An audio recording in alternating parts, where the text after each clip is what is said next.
again. Hare Krishna. My name is Gopi Bhava. And my name is Marissa.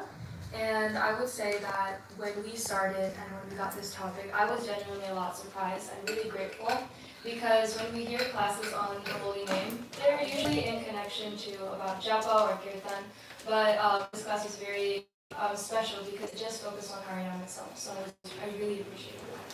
And I was also very excited to receive this topic because growing up, I was chanting, but I wasn't chanting maybe in the way that I would like to. So hopefully that you derive benefit from it, but it was also a little bit for my benefits, how I can also personally intensify my calling. And a lot of the plannings we did for this group project, we were always talking to each other. If I had any new ideas, I would let Marissa know. I know I wanted to change the outline a lot of times, so Marissa would always have to call and figure out, okay, let's do this and that. So we did that. And one thing we also did was did a shared Google Doc or Google Slides so that we could put in our outline. We could have each other look at it, and we could also collaborate instead of I'm doing my part, she's doing her part, and we just smash it together. It was a collaborative effort. Yeah, and I would say some difficulties that I especially had is just because the holy name is such a broad topic, it can be taken in so many different ways, so it was hard to condense it into the specific aspects that I wanted and finding classes on the things that I wanted to talk about, the topics I wanted to talk about. And for me, the biggest limitation was time. There was a period about 2 weeks around Thanksgiving where I went to see my family, we had family come to see us, and it was just 2 weeks, I couldn't do anything. I was so busy. And then I also work a full-time job, so it's hard to find time after coming home from work, making dinner, cleaning, all this sort of stuff. So the biggest thing for me was time.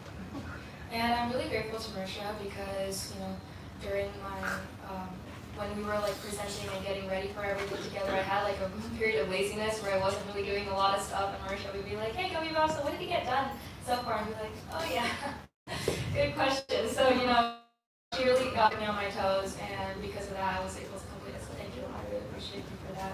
And I really appreciate Gopi Bob. I would show her my outline, and she would know exactly a verse that would help increase the understanding of what we're trying to talk about. And I wouldn't have been able to figure it out on my own. So I really appreciate her for coming in with those verses so that I can back up what I was trying to say.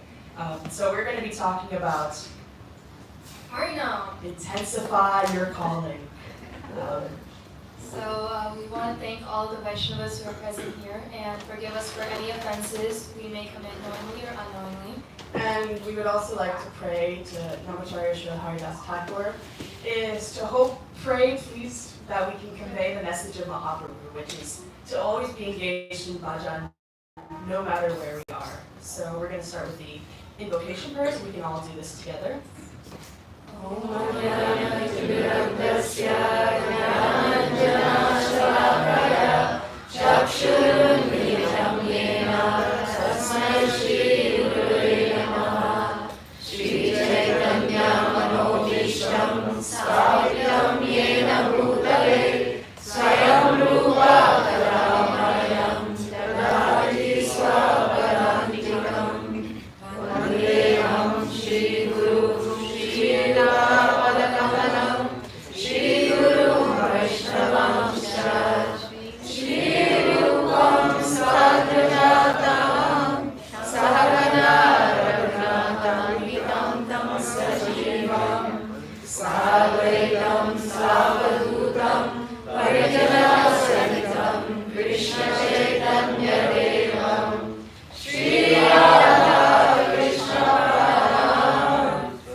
space in the front. Yes. Don't worry, their lordships, we got them nice and ready for everyone to get nice, close, and personal so you can see them. So I could ask everyone just to shimmy a little bit more forward because we're expecting a lot more devotees to be coming in today. And we need all the space we can get. Thank you guys so much. So before we begin our presentation, we wanted to start with chanting 10 rounds of the Hare Krishna Maha Mantra, which is on this screen. 10 rounds. No, 10 mantras. So we're going to be chanting 10 mantras of the Hare Krishna Maha Mantra. So we're going to start with, of course, Jai Shri Krishna, and then we're going to do about 10 mantras. And I want you to remember how you feel during the chanting, because we're going to be using how we felt for a later exercise. So, Jai Shri Krishna Chaitanya Prabhu Nityananda Shri Advaita Gadadhara Srivastava Gaura Hare Krishna Krishna Krishna Hare Hare Hare Rama Rama Rama Hare Hare Hare Krishna Krishna Krishna Hare Hare Hare Rama Rama Rama Hare Hare Hare Krishna Krishna Krishna Hare Hare Hare Rama Rama Rama Hare Hare Hare Krishna Krishna Krishna Hare Hare Hare Rama Rama Rama Hare Hare Hare Krishna Krishna Krishna Hare Hare Hare Rama Rama Rama Hare Hare Hare Krishna Krishna Krishna Hare Hare Hare Rama Rama Rama Hare Hare Hare Krishna Krishna Krishna Hare Hare Hare Rama Rama Rama Hare Hare Hare Krishna Krishna Krishna Hare Hare Hare Rama Rama Rama Hare Hare Hare Krishna Krishna Krishna Hare Hare Hare Rama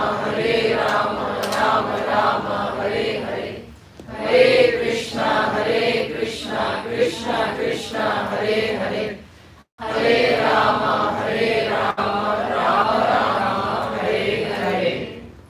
So, usually, lectures on the holy name often focus on activities like japa or kirtan rather than who the holy name is. And today, our humble attempt is to present to all of you how to intensify our bhajan, how to intensify our calling. And it all starts by understanding who Harinama is. This is not a topic to be forgotten. It's very important, and change needs to be started from today. You know, when we were given this, it says that, intensify your calling, Harinama, intensify your calling. So what does the word intensify mean? Intensify means that whatever you do, you be better at it. So for example, let's say that I'm sweeping the floor of the temple. So I'm sweeping, my eyes even could be closed, but I'm just sweeping. And then I collect all the dust and I throw it out. So yeah, I did sweep the temple. I can say that, yeah, guys, I did the same. Don't worry about it. And then everyone looks and we see, oh, sure, she did it. She did a nice try. But what intensify means, so how can I intensify my sweeping of the temple room floor? Make sure my eyes are on dust particles, especially the hair that gets collected on the temple room's floor. I could move a few chairs, I could move this gift shop here, sweep under it. That's what intensify means, to collect dirt and find dirt in the places where no one ever looks at. Another example you can give is bhajans. So at the end of each session here, we do a Vaishnava bhajan. So we do different bhajans, and the way we can intensify that, so instead of just, singing the bhajan, then leaving it, forgetting it, never seeing it again, you can really dive deep into the bhajan, reread it, sing it again. We don't always have to be wait before we're chosen to sing. So that's what intensity means. So when we think of Nam, because of all those classes that we've always heard about, we think in terms of the activities that we do. We think of Nam like, okay, this is my japa time, this is my fast time, this is my kirtan time. However, I'm pretty sure that we've all come to a level of understanding that all activities involving Krishna's name and all activities involving Krishna itself are the same. And we see this especially during seva. So there's a lot of quotes out there that compare like a lowly service to be equal to a seva that's on like a higher platform. And there's a nice quote that someone could read, whoever has the microphone.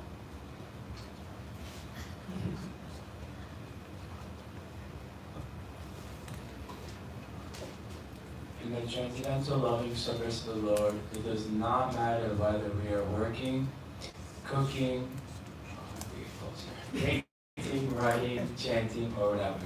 They are all the same. There are no such distinctions of higher and lower on the transcendental platform. Right, so we see here that there is not one service that's greater than another service. They're all equal and they're all on the same transcendental platform. However, despite the identification that we see all services as the same, we still haven't realized that Krishna and Krishna's name are also identical. We can pull up the other books, and someone can also do this one as well. Got a microphone. Namachintamani. We can begin. The holy name of Krishna is transcendentally blissful. It bestows all spiritual benedictions, for it is Krishna himself, the reservoir of all pleasure. Krishna's name is complete, and it is the form of all transcendental mellows. It is not a material name under any condition, and it is no less powerful than Krishna himself.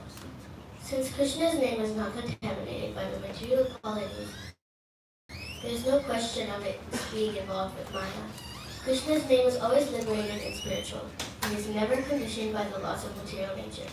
This is because the name of Krishna and Krishna himself are identical. So we see in the first line it says Nama Chintamani Krishnas. What does Chintamani mean? Chintamani means transcendental.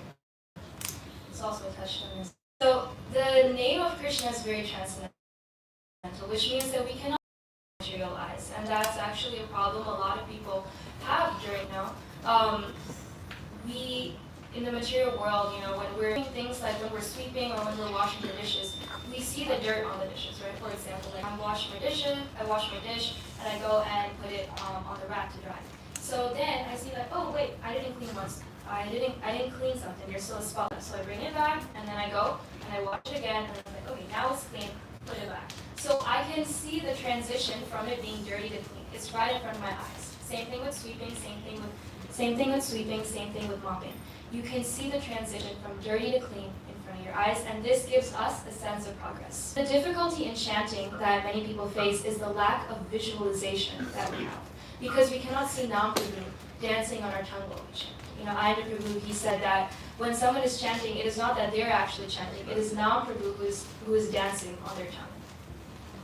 So when we don't see Nam Prabhu as being present in front of us when we're taking the names of Krishna, it leads to habits like talking during chanting or multitasking during chanting. The thing is that we need to shift from this material perspective and cultivate a vision that's infused with bhakti or devotion. We have Premanjana Charita Bhakti Vimochana. Our eyes have to be tinged with love to get on this transcendental platform and see Nam Prabhu as Krishna. And what's the impediment for developing this love? Why have we not been able to see Nam Prabhu in front of us when we chant? Offenses? I just gave the answer just now. Distractions? Because we Premanjana Charita Bhakti Vimochana. because we can't see him in front, like dancing on our tongue. Does anyone know what Premanjana Charita Bhakti Vimochana means? Did I explain it? Yes. Yes, our eyes are with love. That's why we haven't been able to see Nam Prabhu yet. So now actually we are going to the offenses part. Another problem like a lot of people have during chanting is that like even for me actually like I've been chanting my entire life literally. So and it's like how many times have I experienced ecstasy? Like we can ask ourselves this like when do tears come from our eyes? When is my hair standing on end? And honestly, it's very rare. Maybe like it's a once in a lifetime experience. And once we feel it once, then we're like, okay, we'll have to wait another 5 years to get this again. That's how it usually goes. So here we have the next quote. So someone can read this as well. There are Chaitanya Charitamrita Adi Leela, chapter 8, text 24. There are offenses to be considered while chanting the Hare Krishna mantra. Therefore, simply by chanting Hare Krishna, one does not become a sadhu. Yes. So now we can see why we're not always in ecstasy when we're chanting, right? There are offenses to be considered, and it shows that Mahaprabhu has a personality. You know, everyone in this room, I'm sure that we all have likes and dislikes. There are some fruits that we like and some fruits that we don't like, and he knows his worth, right? You know, I'm inviting Marissa over to my home. Marissa, come over to my house, you know, and you see, oh, her house is actually really dirty. I don't really know if I want to step inside. And like, there's some rats going around here too. Ooh, right? So who would want to live in a place like that? And we're inviting Mahaprabhu to reside in our heart, and then we're showing him this dirty place, and Mahaprabhu's like, okay, I can do this. I can do this. So then Mahaprabhu goes. He still somehow finds a way and goes into our heart because he's so merciful. But then it's up to us, and we see that, okay, you know, next time I invite Mahaprabhu into my home, I want to make sure my house is clean. So maybe I'll clean a little bit, and then, okay, Mahaprabhu, now you come inside our house, and then he'll feel more joy, right? So let's imagine a scenario where a spouse returns after a long day at work. I'm going to be the spouse in this instance, and Marissa is going to be the person that's welcoming me home. And I have been up since 4 a.m. I've been in 6 meetings this entire day, and I'm just tired. I just want to eat some good, delicious prasad, and then I want to go straight to bed. Hi, honey. Oh, I love you so much. Hi, I love you too. Did you manage to make any prasad today? That's okay. I love you so much. Yeah, but I love you too, a lot, really. But, you know, is there any food? I'm really hungry. No. I love you so much. Where is my prasad? I love you so much. Where is my prasad? I love you so much.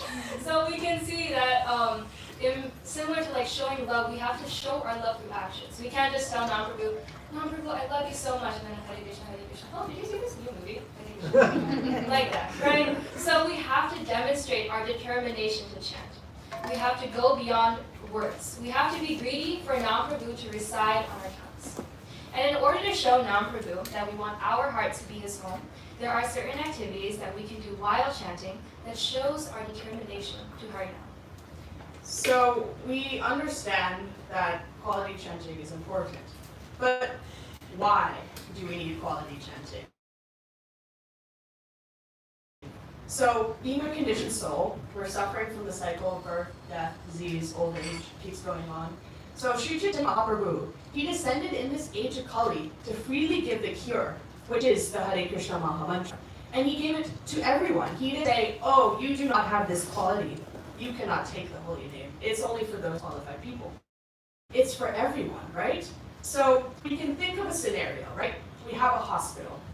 So the cure we have is what Chaitanya Mahaprabhu gave us, the holy name.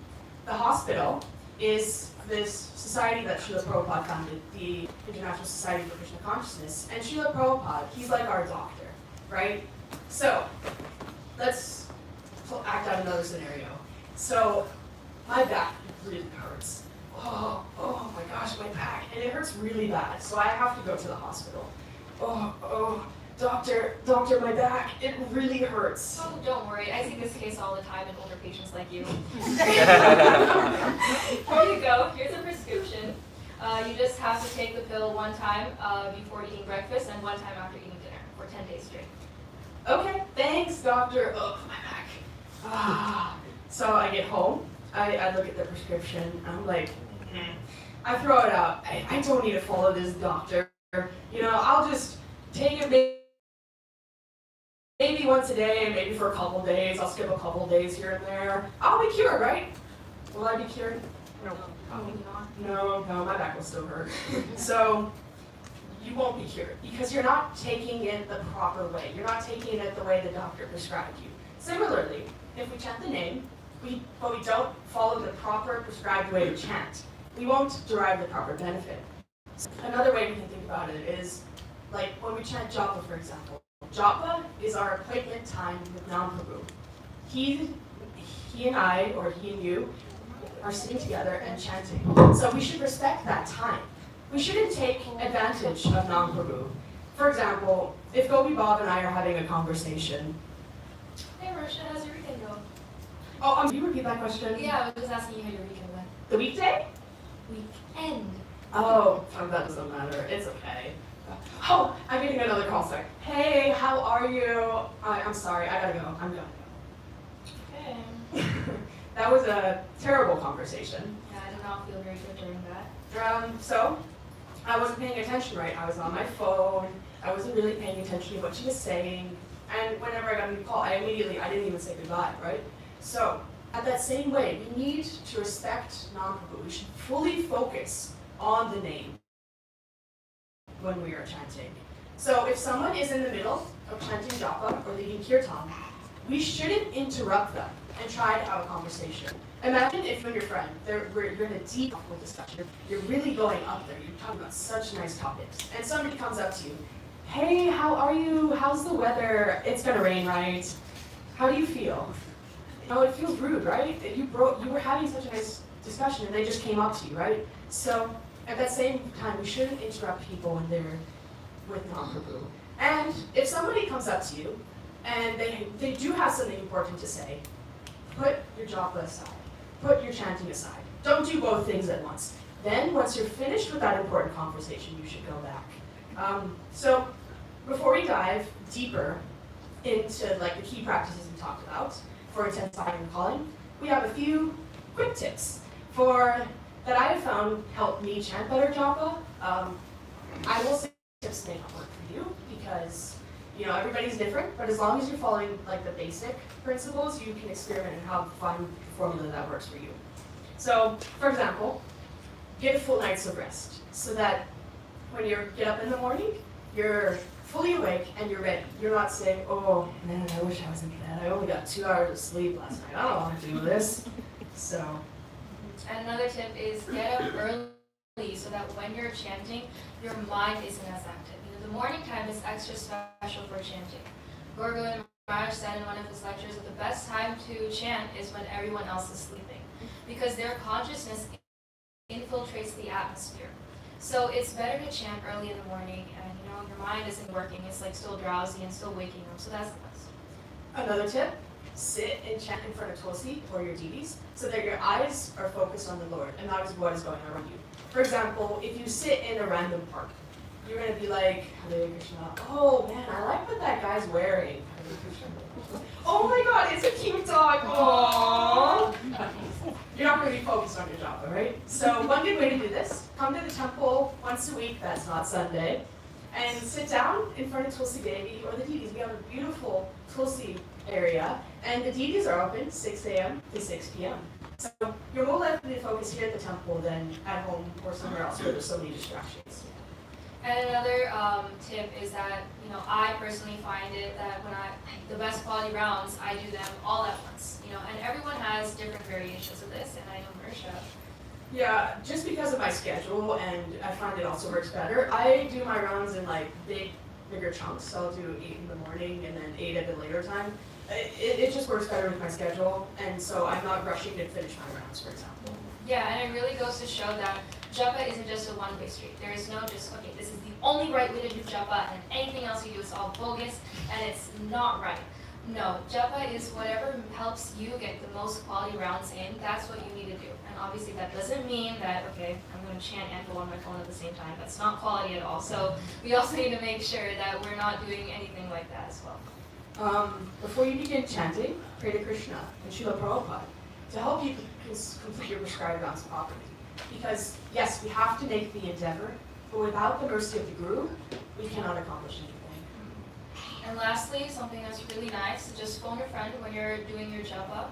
Haribol, Marissa. Haribol, how are you, Gopi? I'm doing good. I'm chanting my rounds right now. Are you free to chant with me? Sure, I'd love to. Okay, cool, but just one rule. Let's just make sure we're not talking the entire time. Yeah, I remember the class they gave at the temple. We should try to follow that. Okay, let's start. Hare Krishna, Hare Krishna, Krishna Krishna, Hare Hare. So like that. So, what is the purpose of intensifying your calling? So quality chanting helps us accomplish 2 things: surrendering at the lotus feet of non-Prabhu and begging for non-Prabhu's mercy. So one of Bhaktivinoda Thakur's songbooks, Sharanagati, it details the process of complete surrender. And it's such a wonderful book. We can do a whole presentation on just this book alone. But the book has many bhajans dedicated to surrender. So in the bhajan, Kabe Habe Bolo, if somebody could read, you can only read the translation if you want.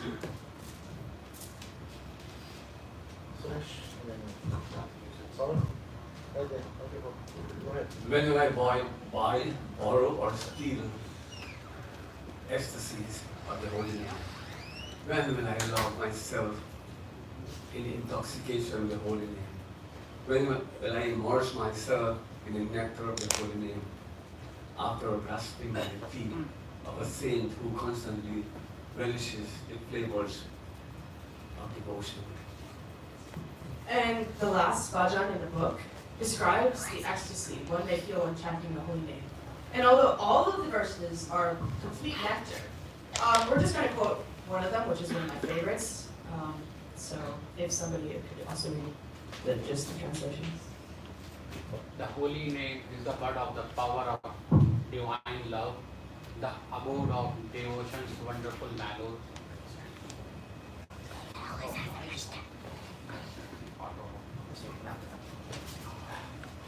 The holy name is the blood of the flower of divine love, the abode of devotion's wonderful mallows. Such is the power that he manifests, that although he displays his power only slightly, he reveals his own divine form and qualities, steals my heart and takes it to Krishna. And then in Narottam Das Thakur's song, Prarthana, the songs are written in a humble mood, and they're requesting the mercy of Lord Chaitanya, Lord Nityananda, Shri Radha Krishna, and the Vaishnava devotees. Through his overflowing emotion of humility and the mood of service, he sings in prayer to the Lord, and they're all beautiful bhajans. So one such bhajan about the holy name is Hari Hari Bhave. So I just have one more bhajan, so if somebody can read the translation. The treasure of divine love in Goloka Vrindavan is descended as the congregational king of Lord Hari's holy names. Why did my attraction for that chanting never come about? Day and night my heart burns from the fire of the poison of worldliness, and I have not taken the means to relieve it. So we can see from these excerpts from these bhajans the kind of mood, the intensification we need to develop. And so Bhaktivinoda Thakur and Narottam Das Thakur, they describe these moods, so we should try and develop those moods so eloquently described. So Gopi Bhav talked about who Mahaprabhu is, and I spoke a bit on why we need to improve the quality of our chanting. But how do we accomplish this? If I don't tell you how, you're not going to do anything about it. We'll talk about it, and you'll say, wow, nice class, and then you'll never do anything about it. So everybody has the ability to chant the holy name. But what is the first step to chanting quality japa? I'll give you a hint. Maybe? Take risks. No. Doing it? Like, I don't know, this screams like, just do it energy. It does, but I don't know. I was trying to find a picture, and it was very difficult. Faith. There you go. Oh. Taking faith. So we need faith in the potency of the holy name. So I have another quote from Harinama Chintamani, chapter 2, text 63. Maybe one of the Matajis can read. Anyone who, with undeviating faith, takes shelter of chanting Lord Krishna's holy name, knowing that chanting is the Yuga Dharma, or religion for this case, attains everything. So, I was listening to a class to prepare for this by Satchidananda Swami, and he gives a lot of good classes on chanting, japa retreats, and how to improve the quality. So one of the things he said in the class is, your strength is your faith. So your strength is your faith. It will keep you going in times of trouble, and it will lead to an undisturbed mind. So this faith will be, remember why we are chanting. So when we have troubles, we can use our faith to remember, oh, I'm chanting because of this. So there's a very nice story told by Giriraj Swami about Srila Prabhupada. So I'm just going to read from what Giriraj Swami has said. Srila Prabhupada had a godbrother named Akichana Krishna Das Babaji, whom Prabhupada said was a Paramahamsa, a liberated soul. Babaji Maharaj approached another godbrother of Prabhupada's, who had been sent by Srila Bhaktisiddhanta Saraswati Thakur to England to preach, but who didn't really have much effect and then came back to India. And Krishnadas Babaji Maharaj said to him, "You went to the west, and Swami Maharaj, that's Srila Prabhupada, went to the west. You presented the teachings of Lord Chaitanya, and Swami Maharaj presented the teachings of Lord Chaitanya. You introduced the Hare Krishna Mahamantra, and Swami Maharaj introduced the Mahamantra. But Swami Maharaj was tremendously successful, and you hardly achieved anything. What is the reason?" Then Babaji Maharaj himself gave the answer. Because Swami Maharaj had full faith in the holy name of Krishna, and you didn't. So, if we do not have faith in chanting the holy name, we're just vibrating our tongues, we're vibrating our lips, but we're not absorbing any of the potency. So eventually, if you do keep chanting, it is something that develops naturally. And you'll see how much chanting overall improves your life. And I want to quote from Chaitanya Charitamrita, Adi Leela, chapter 8, text 24.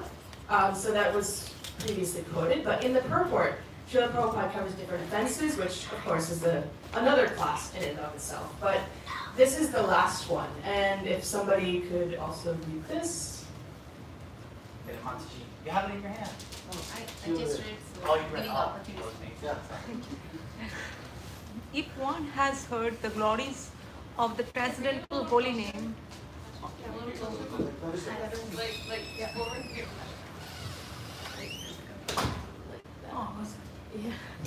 if one has heard the glories of the transcendental holy name of the Lord, but nevertheless continues in a materialistic concept of life, thinking I am this body and everything belongs to this body, is mine, aham mameti, and does show respect and love for the chanting of the Hare Krishna mantra, that is an offense.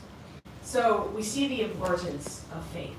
And in order to get faith in chanting the holy name, does anybody have any ideas on how we do that? How we get faith? Do we participate? That's one way, but what's another way? We're doing it right now. Association. Oh, so, association. So, in the class that I was listening to Sachinandan Swami, he gives an example of a papaya. There's the papaya. So, if you want the papaya to ripen quicker, what do you do? Does anybody know? Does anybody? Heat it up? Put it in the oven. I've never tried that method. Put it with ripe fruit. Put it with ripe fruits. I've never tried that method. So here's the papaya, here's all the ripe fruits, and it is now ripened. So similarly, if you want to increase your faith, you be around other ripe fruits, and the other ripe fruits are like devotees who are strong chanters. However, unlike the papaya, we can't just stick ourselves in the middle of devotees and voila, we got the faith. We learned in a previous panel discussion all about association, that association is the absorption of knowledge and habits. So we need to take those knowledge and habits that they have and absorb it and use it in our own chanting.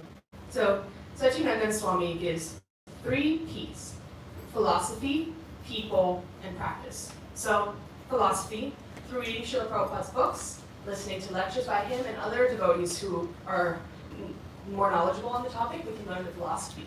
So like an example, in this panel discussion, I've quoted a lot of verses from the scriptures, especially from Chaitanya Charitamrita, and those show the importance of the holy name. The other one is people. So learning from devotees who are strong chanters, we can absorb the knowledge and gain faith in chanting the holy name. For example, when I was growing up, I would be chanting my japa. I'd be on one side of my house, and my dad would be on the other side of the house.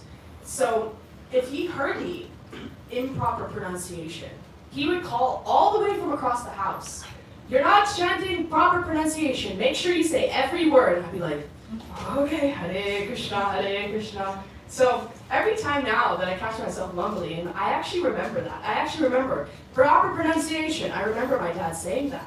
So I think of that and consciously try to change. So we should also endeavor to pronounce every word. And that's like one of the teachings, for example, that these devotees who are strong chanters can give you. So just like in modern society, we learn from our parents and friends. They tell us, okay, when somebody comes up to you, you greet them, you say, hello, how are you, how is your day?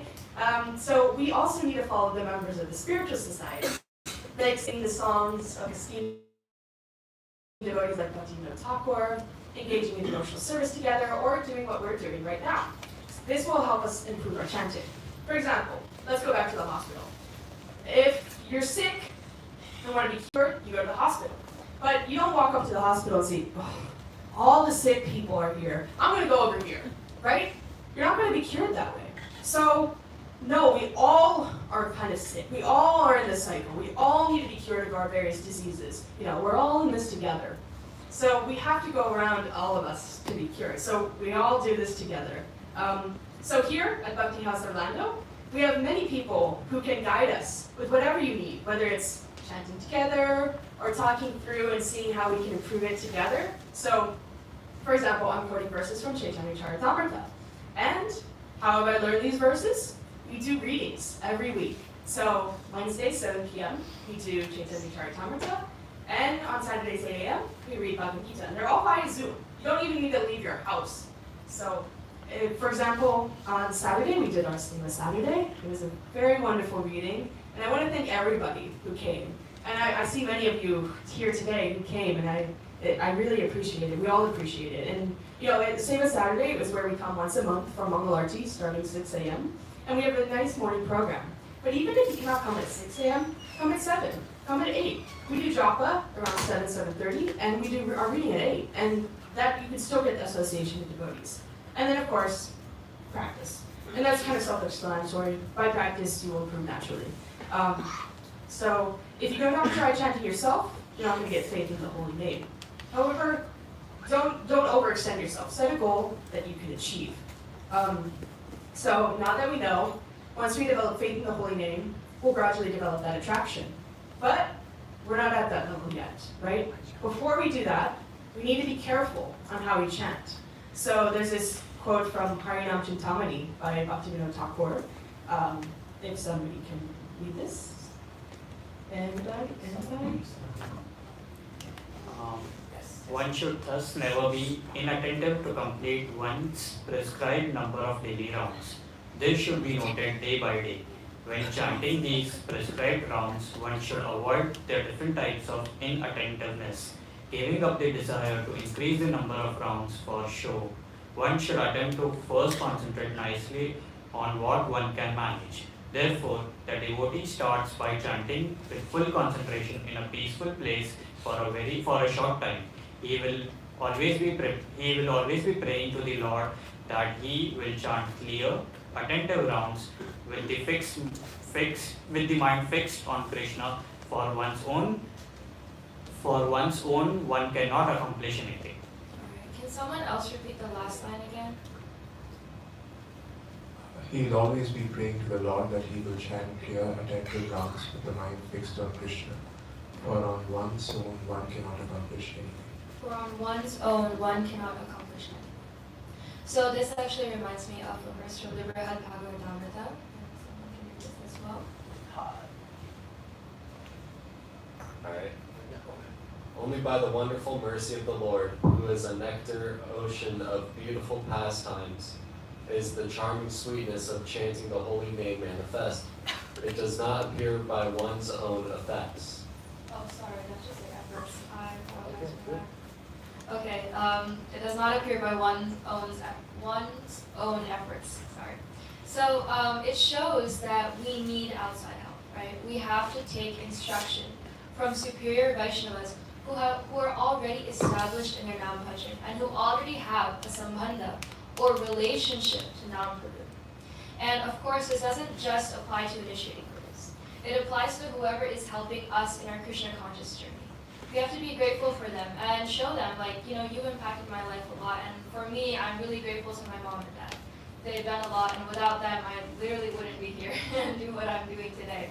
So, you know, they've helped me a lot in my journey, and I'm really grateful for them. You know? And it's not just that we only want to offer obeisances to Nam Prabhu, and we want to offer obeisances to the Vaishnavas. These habits, the habit of offering respects and offering our obeisances to other devotees should lead to other parts of our life. It's not just like, oh, I'm chanting, I'm going to be tolerant while I'm chanting, I'm going to be humble when I'm chanting, and then when you put your mama aside, then you're like, okay, I'm all puffed up, filled with pride and ego now.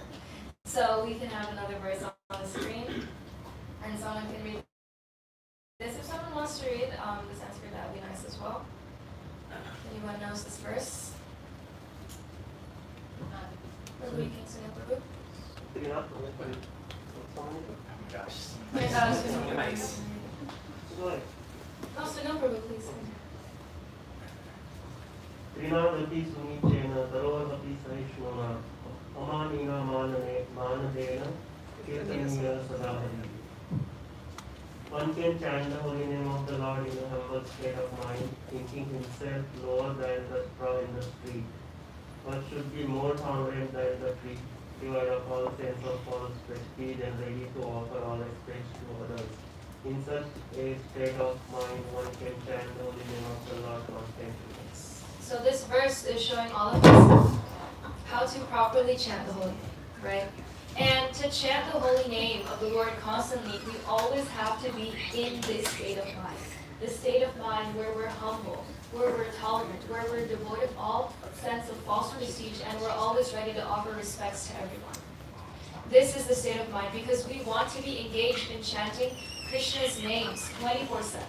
So we always have to be situated like this. So our chanting habit shouldn't just stick with us at the chanting platform or at this like spiritual level. You know, it should apply to our everyday lives. And Marissa was talking before about the first and Bhaktivinoda Thakur there, he's saying, when will I immerse myself in the nectar of the holy name after grasping the feet of the saint who constantly relishes the flavors of devotion?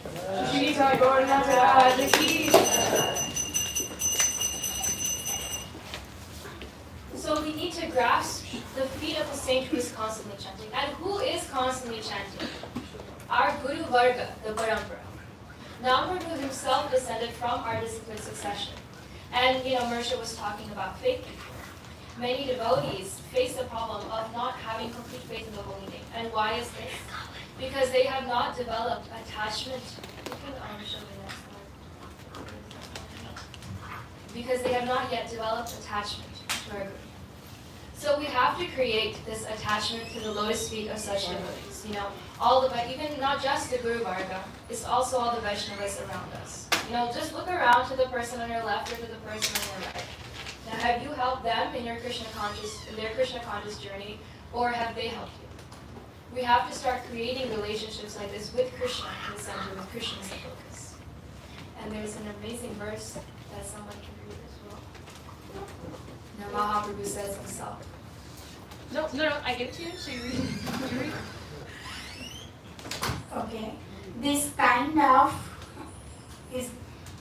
ecstatic love can be experienced only when one has a relationship with Madhavendra Puri. Without him, even a scant of such a transcendental love is impossible. Yes.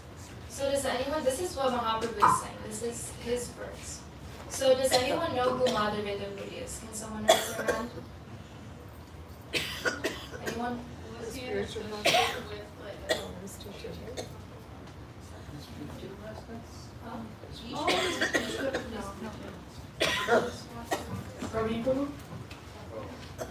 Correct me if I'm wrong. Microphone is with Sunil Prabhu. You have microphone. Madhavendra, can you take the microphone after? Chaitanya Mahaprabhu's spiritual master. Spiritual master, Ishwar.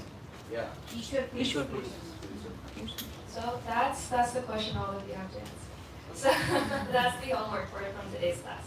Who is Madhavendra Puri? I can say. Oh, yeah. Madhavendra Puri is the one who Kheer Chora, he wanted. Against all the Yes, and then he wanted the darshan, and then he wanted to see Kheer, and then he was thinking that, can I have? And then he realized that, then he went away.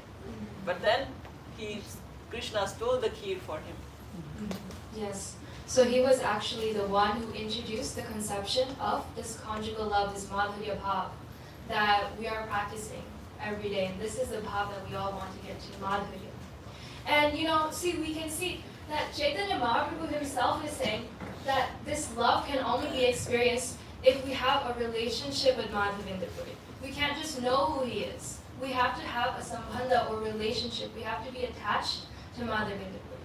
Because without doing this, even a scent of transcendental ecstatic love is impossible. And we can see from here, from today, we need to get better at this. We need to get better at understanding who is our Guru Varga, who comes in the disciplined succession, what are their pastimes, what are their stories. Not just knowing them is enough. We have to have a relationship. And it doesn't just apply to Madhavinda Puri, it applies to everyone in the disciplined succession.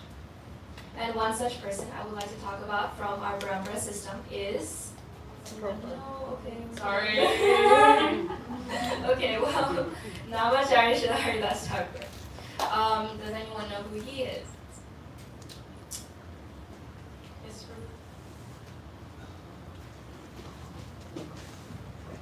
Actually, he was Brahma, Lord Brahma in his previous life.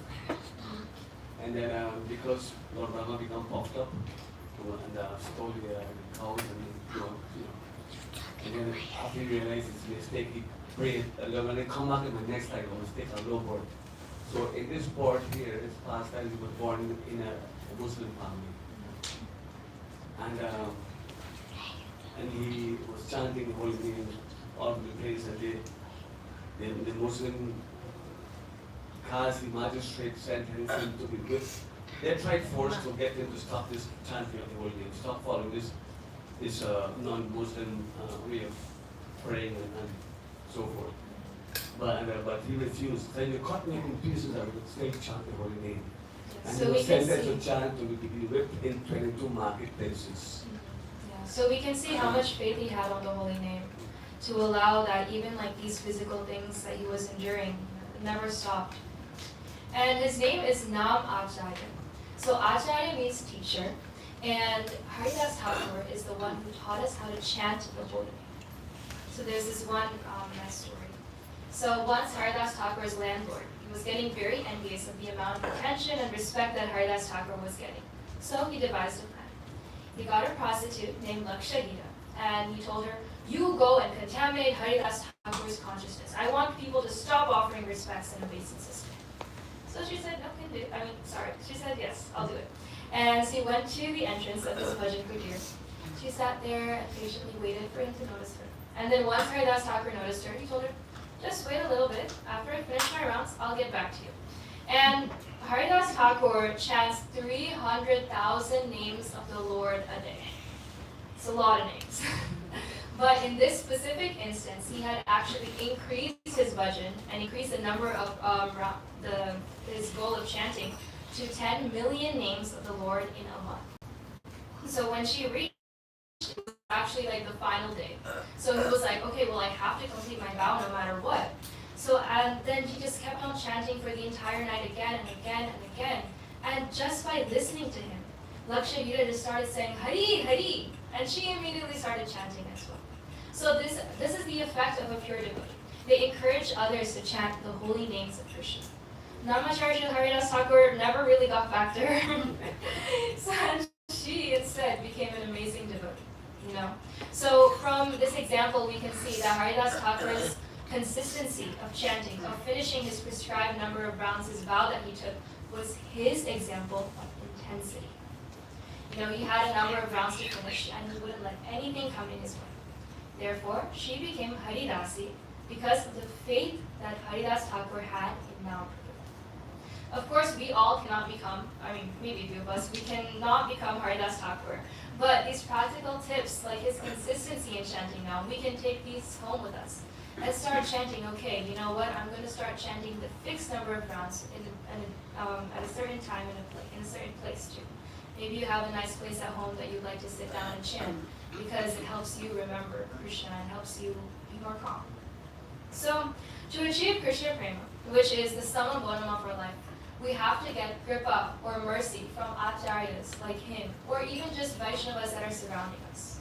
And how can we achieve this? Gaur Govind Maharaj said that mercy comes from seva.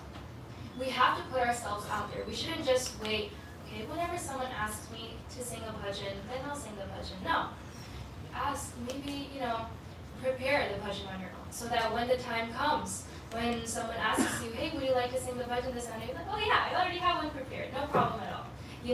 So we have to put ourselves out there. And this proper service, doing these sevas to Vaishnavas, putting ourselves out there, allows our heart, which is currently like a desert, to manifest itself into a fragrant garden. Because what does the Guru have? What do these Vaishnavas have? They hold the seed of bhakti in their hands, and they implant it in our heart.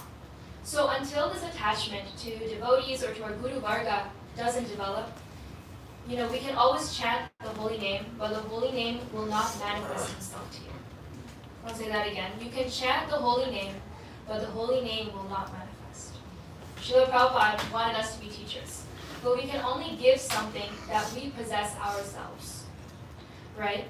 And the mantra responds based on our consciousness. So if we fall asleep while chanting, Nam Prabhu will sing you a lullaby each time you continue to chant, which makes you fall asleep after every single round. Hare Krishna, Hare Krishna. And if you pay no attention to the mantra will pay no attention to you. Yes. All right, attention. Are you sleeping? I hope not. So this is the perfect time to talk about chanting attentively. So in the quote I talked about earlier, we talked about inattention to chanting, and that's one of the biggest, I think, obstacles to chanting with quality. So I'm gonna kind of take from what Bhaktivinoda Thakur says in Harinama Chintamani, and he describes 3 different types of inattentiveness: indifference, laziness, and distraction. So indifference is the lack of attraction to the holy name. So if you're chanting, but your mind is on material things, you're just vibrating the tongue, right? No benefit will be derived. We kind of talked about this earlier, and the way to remedy this is, of course, association. So we talked about this. So through these devotees, you get their concentration, you get their enthusiasm, and it will have an effect on you. And the honey sweetness of the holy name will appear on your tongue.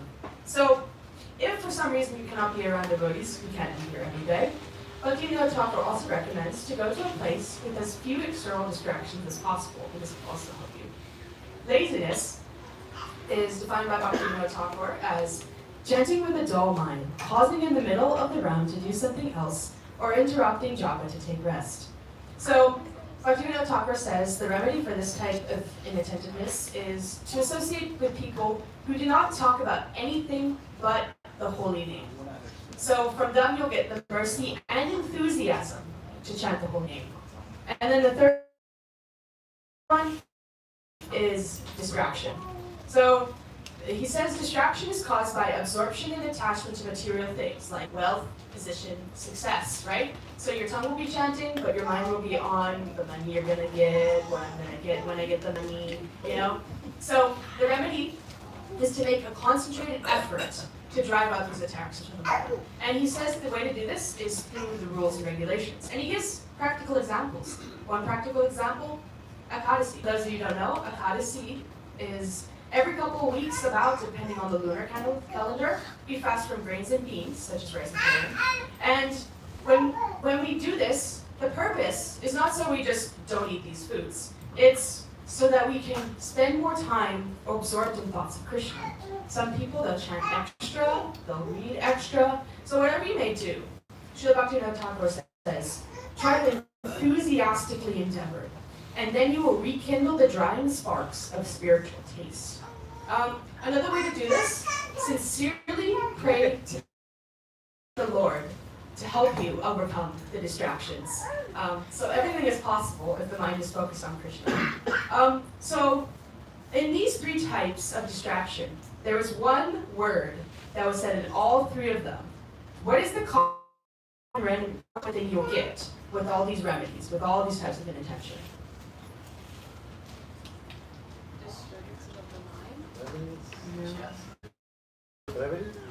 Remedy? No, it's not the word. That was said all the time, but it was not the word. I guess, could you restate the question? Yeah. Sure. what is the common thing that you will get from all these remedies? Oh, Krishna consciousness? say it louder, say it louder. Yeah, you'll get that. Anybody else? Or bhakti? Bhakti? Yeah. Krishna consciousness? It was a word that I said. Oh, a specific word. A specific word. Mercy? Mercy? No. You're getting warmer. Faith? Warmer? No. I'll just give it to you. Attention. Enthusiasm? Prima. Can't. Yes! Harimo! Enthusiasm! So, like, for example, when we are around the advanced devotees, they'll give us the concentration and enthusiasm, the mercy and enthusiasm. We should be enthusiastically endeavoring. So if somebody could read, this is from the Nectar of Instruction, text 3, Srila Prabhupada's purports. Without enthusiasm, one cannot be successful. Even in the material world, one has to be very enthusiastic in his particular field of activity in order to become successful. A student, businessman, artist, or anyone else who wants success in his life must be enthusiastic. Similarly, one has to be very enthusiastic in devotional service. Enthusiasm means action, but action from whom, right? So the answer is the one should always act for Krishna. Krishna, the Akila Cheshta. So if we're enthusiastic about our chanting, if we sincerely desire to chant, naturally the inattention will go away. So Gopi Bhav's going to talk a little bit about putting our heart into chanting. Yeah. So, in the beginning stages of enthusiasm, I remember I gave this as an example before, when we first start going to the gym, we're super excited and we have a lot of enthusiasm for it, and, we push through every single day, and then, like, maybe the second week comes about and we're like, okay, this is really tiring, and the enthusiasm slowly wears off. But where is this enthusiasm coming from? The source of this enthusiasm that's dying out very quickly is our mind. But if our heart is what's enthusiastic, then the enthusiasm will stay for a longer period of time, and maybe you'll last the gym even longer too, if you really like to do it. The heart wants what it wants. So, before we can even have this proper stability, stable enthusiasm, first we have to fight the battle within ourselves, and that battle is between our soul and our mind. It's all about just battling ourselves even before we go out and battle Maya. And when people often talk about chanting, they usually focus on, whenever your mind goes away, just bring it back. When it goes away again, bring it back. And it's like, I ask myself, how long am I supposed to keep bringing my mind back for? It feels like a never-ending cycle. And the way you can get out of this battle, the trump card really, is by using your heart as a mediator. If your heart is in chanting, if your heart wants to chant, whatever the heart is attracted to, those things take precedence over just what would happen if our eyes were tinged with love for the holy name. Then this battle would be stopped. And we'd always just be able to constantly focus on the name of Krishna. And whatever we do, and whatever sevas we do, we must always add our heart in there. And that's how we can intensify our calling, intensify our bhajan. So we've talked at length about improving the quality of our japa, and some of you might be wondering, I'm not doing any of these things. Maybe I should. However, Bhaktivinoda Thakur says in his songbook, Sharanagati, and it's something quoted from the Purana. I don't have it on the screen, but you're going to kind of get the pattern that we're going to see. So, it's a little poem. Your mind is wandering all over the universe when you chant. Chant anyways. Your mind is wandering to the past and future when you chant. Chant anyways. You are not able to concentrate on Krishna's names while you chant. Chant anyways. You have no taste for chanting. Chant anyways. You have lusty desires. Chant anyways. You are making offenses in chanting. Chant anyways. You are not praying to Krishna to help you chant better. Chant anyways. You often chant late at night. Chant anyways. So why? Why should you chant despite all the above obstacles? And Bhaktivinoda says, this is why. There's no vow like chanting the holy name. No knowledge superior to it. No spirit. And it gives the highest result. No penance is equal to it. And nothing is as potent or powerful as the holy name. Chanting is the greatest act of piety and the supreme refuge. Even the words of the Vedas do not possess sufficient power to describe its magnitude. Chanting is the highest path to liberation, peace, and eternal life. It is the pinnacle of devotion, the heart's joyous proclivity and attraction, and the best form of remembrance of the Supreme Lord. The holy name has appeared solely for the benefit of the living entities as their Lord and Master, their supreme worshipful object, and their spiritual guide and mentor.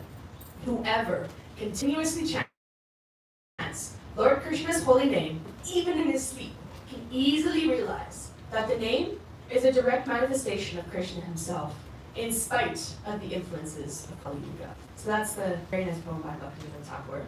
There's a verse in Srimad Bhagavatam that supports this chant anyway. It's about 6 to 14. I think I know what you're talking about, and I do have like a similar verse. So does anybody know a story from the Srimad Bhagavatam about the power of chanting the holy name? And I'll give you a hint. It was done just once. Ajamil. Right. Can anybody tell me very quickly what happened to Ajamil? So Ajamil, he grew up and he was like, I believe he was like pretty devoted. Like he grew up in a well-respected like family and stuff like that. And then one day he had saw. Or maybe I'm gonna say the story. Nope. Okay. He had saw like something dirty and it kind of disturbed his mind, but he was like, oh, I like that, so I want to do that. So he gave up his Brahminical lifestyle and started to engage in Maya essentially.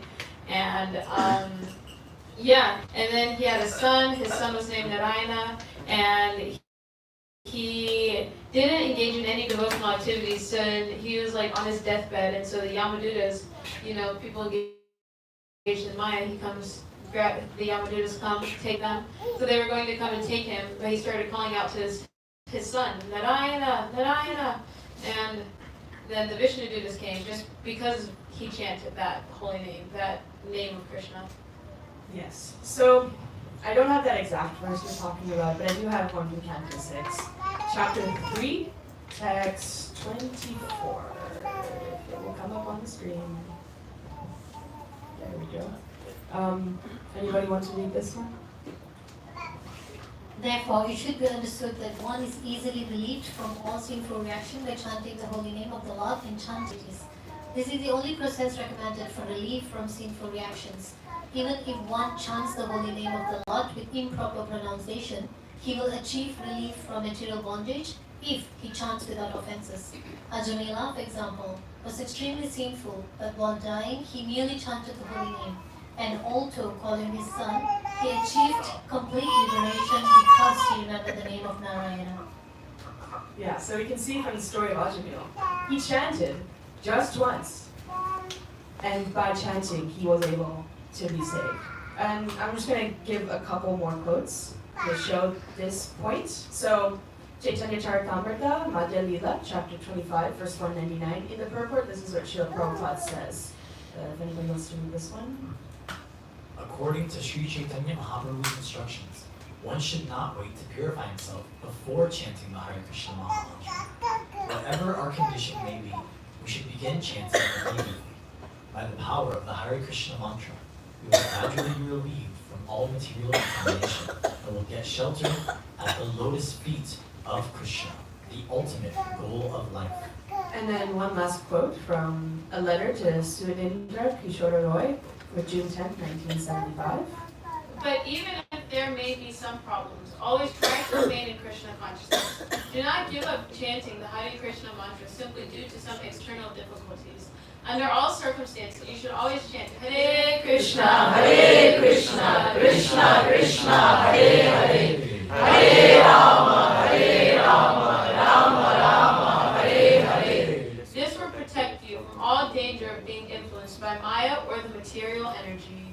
So, we can see, so for example, in material society, if you do not know how to do something, usually you just stop and say, oh, I'll do it later when I can do it better. You won't do it. Chanting is not like that. You should still, while you're intensifying your calling, you should still chant. You shouldn't stop chanting. Keep on chanting. Keep chanting. What was it saying in the Bhaktivinoda Thakur poem? Chant anyways. Say it a little louder. Chant anyways. There you go. So, in conclusion, we've talked a lot about intensifying our bhajan, intensifying the calling.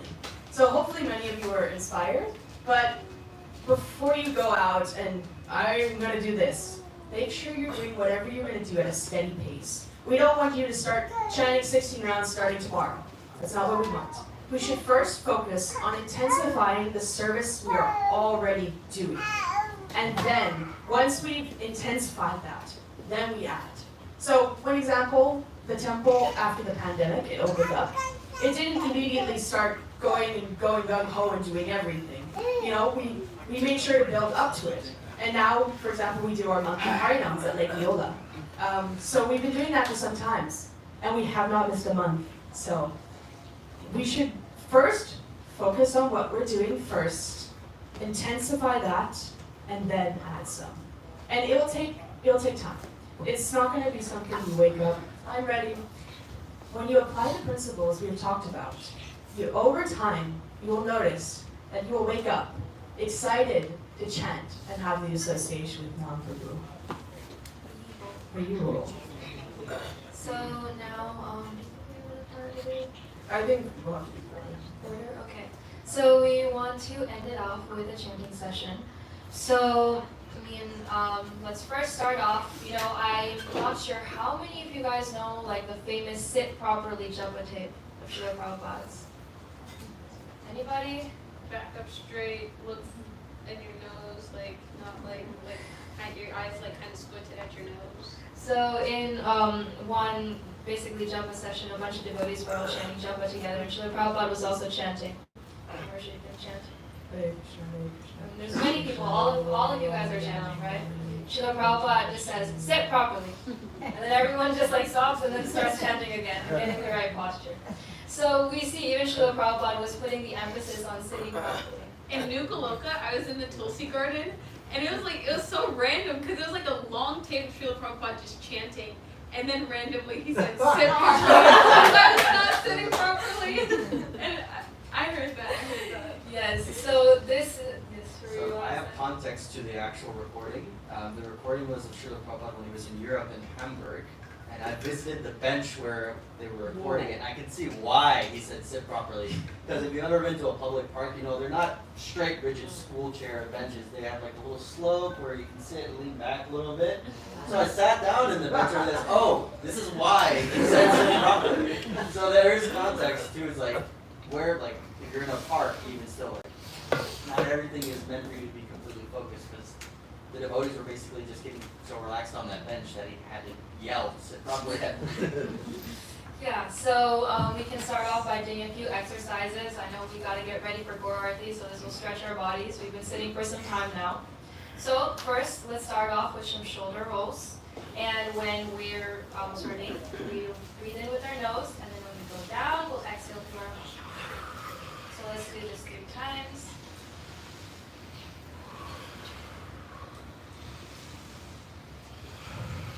Last time. And then now we'll stretch our arms so we can put one on here, and then do this. 1, and then let's go to the next arm. Again. Switch. This time. Good. And now let's do some neck rolls. So let's start off with the right side. Let's do 3 times each side. Switch to the other side.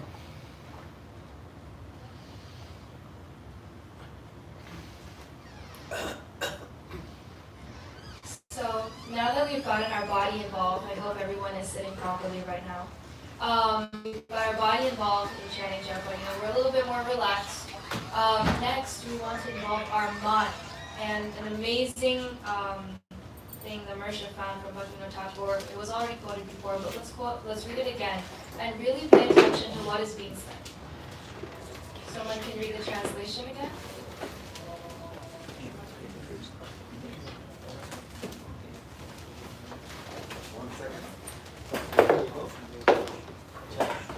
Oh no, maybe about to start. Yeah.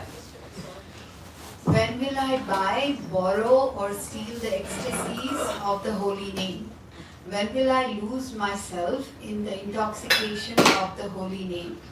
When will I immerse myself in the nectar of the holy name after grasping the feet of a saint who constantly relishes the flavors, rasa, of devotion?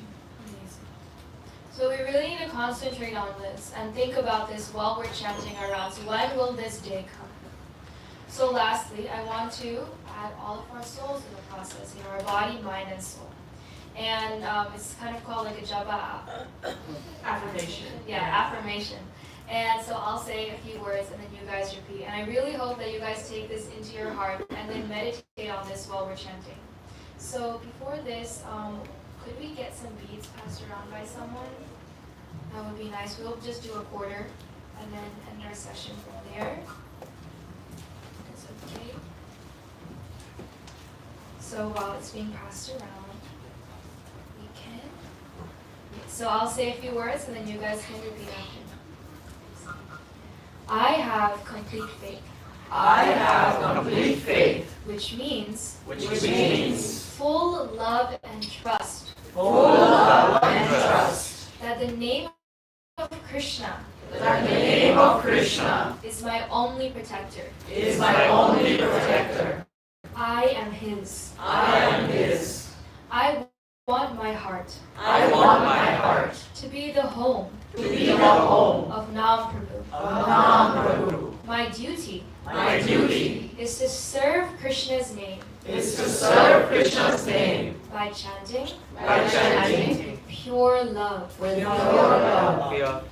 Nam Prabhu, Nam Prabhu, please be merciful to me. please be merciful to me. Please pick me up Please pick me up and keep me as a particle of dust as a particle of dust at your lotus feet. at your lotus feet. This is the mood that we need to have, this surrender that we need to be surrendering to Mount Prabhu. We need to be begging for his mercy. So does anyone not know how to chant on the beads? If they don't know, then you can raise your hands. Okay, so I'll do a quick run through. So when we're holding the beads in our hands, do we have the Hare Krishna mantra on top? Oh, we can put it mantra. I think that would be hard. Yeah, I had it. Yeah. Can Marisha? Yeah, go ahead. Switch it. The remote. So while she's doing that, I'll go over the rules of chanting. So we usually don't touch our index finger to the beads, just because, as Vajragona usually says, it has some bad juju. But if we accidentally do touch it, we just cleanse it by touching it to our forehead and hope and asking Nam, please forgive me. We're doing one full mantra, which is this mantra right here on one bead. And when we finish this mantra, we will go to the next beat by pulling it towards ourselves because we want to pull Nam Prabhu towards our heart and make our hearts his home. And then we will just continue like that the entire way.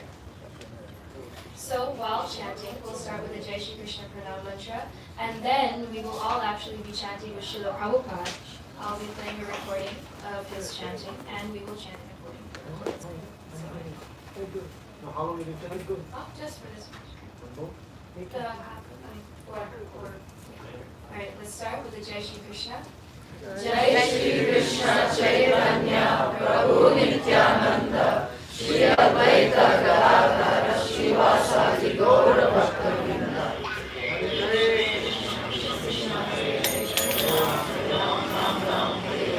Hare Krishna Hare Krishna Krishna Krishna Hare Ram Ram Ram Ram Hare Hare Krishna Hare Krishna Krishna Krishna Hare Ram Ram Ram Ram Hare Hare Krishna Hare Krishna Krishna Krishna Hare Ram Ram Ram Ram Hare Hare Krishna Hare Krishna Krishna Krishna Hare Ram Ram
our chanting session, I'd just like everyone to just listen to Srila Prabhupada one more time, and just really take it in, and really listen to how he chants the holy name and how he loves and respects the Mahamantra.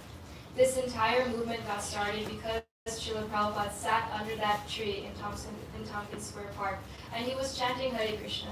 And his chanting was so pure that it attracted everyone to come. They started bringing their instruments every single day, and our movement started growing because of the chanting of this Mahamantra. So let's again listen to Srila Prabhupada.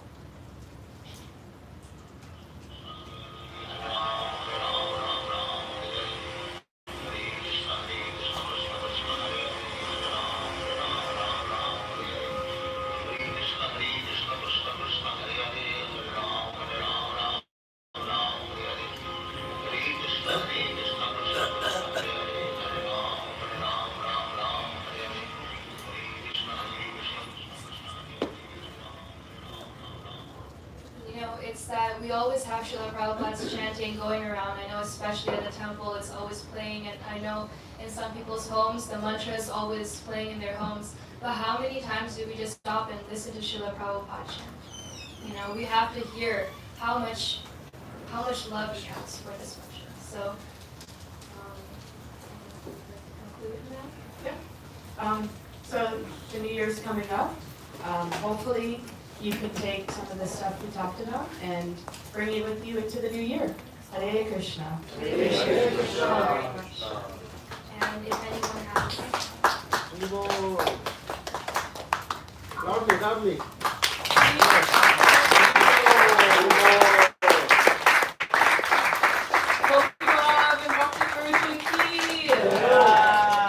And if anyone has any questions, comments, or any concerns, we feel free to ask us.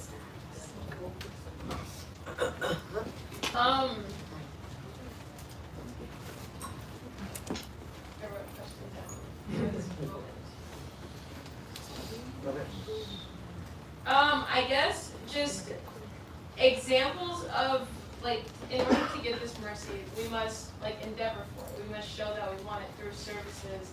And I guess I was just a little confused, would like more clarification on, like, what type of acts we should do, because you gave an example of, like, learning a bhajan on your own accord, and then wait till you're, like, told to do it. So I guess, because I thought, like, I was under the impression that you have to, like, first be instructed to learn a specific type of bhajan, so you're not, like, seeing, like, something really high level, and then, like, I don't know, or, like, even just, like I guess more, like, examples of just, like, what does endeavor look like for, like, proper endeavor.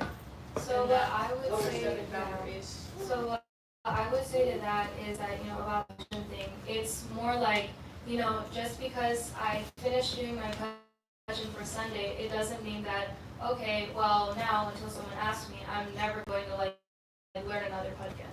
It might not be a one you sing on Sundays, but maybe in your own time you can learn a bhajan and, like, see and learn the lyrics for yourself.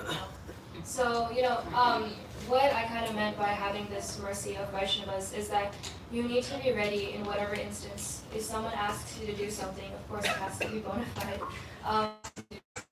You put yourselves out, you put your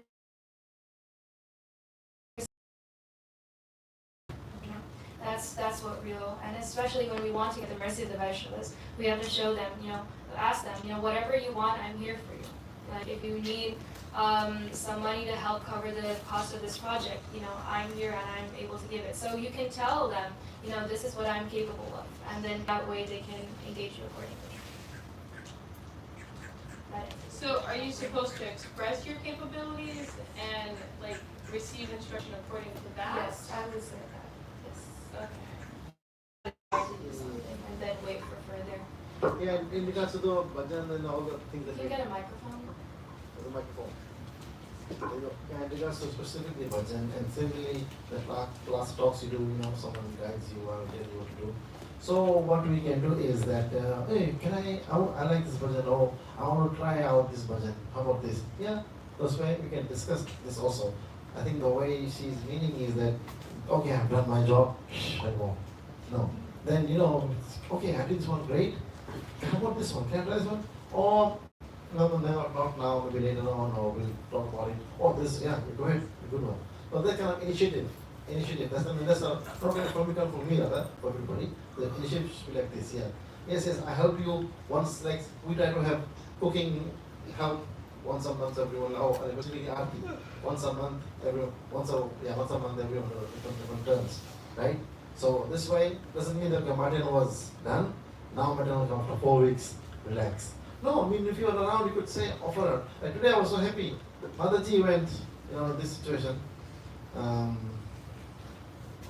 to ask for help in kitchen, if she wants to do some help there. So this is like really inspiring, And it was, Motherji, this one? Yeah, mother-in-law. Children, yeah. So Asta Motherji came Kanaka earlier, and her mother-in-law took an Uber to come here, even though her son was coming with a car. And she was willing to serve, to do some seva. So this kind of attitude we need to develop, and it takes time to get the taste of, spontaneous taste. Doesn't come easily. Or today is my Aarti, next week will come, next month. Oh, I'm not on schedule today. It's not my service. You must have these things, right? So this attitude, this mentality can be, dedicated by focusing ourselves in sadhana, and the sadhana will call us for more service. And the more service you do, call us for more sadhana or more change.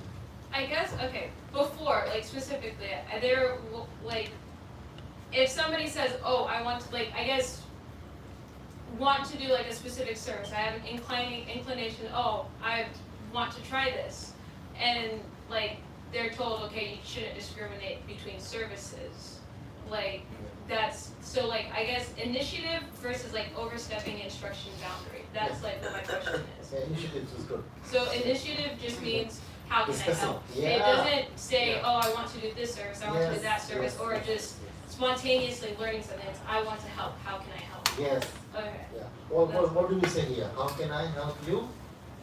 How can I serve you? No? We don't say that. What do you say? How can I help? Help you serve? Whatever you say. No? How can I help? Whatever you say. How can I help? How can I help myself? There you go. How can I help myself? Immediately, right away from the very beginning, we know. I'm here to help myself. It's not that he needs help or she needs help. We are doing our education. Does he need our help? He doesn't need our help at all. Don't think that, oh, I'm the Pujari here or I'm the president here. He doesn't need nothing from us. I want this help because I can become humble, I can learn, I can devote my mind. This boy, he has the mentality. That's why he always wants to do this way. Myself. It's not with the ego, no. Because I want to improve myself. And I need a lot to learn.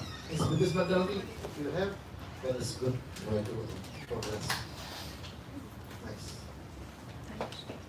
Any other questions for them, please, quickly? Yeah, on the dot. Open the door.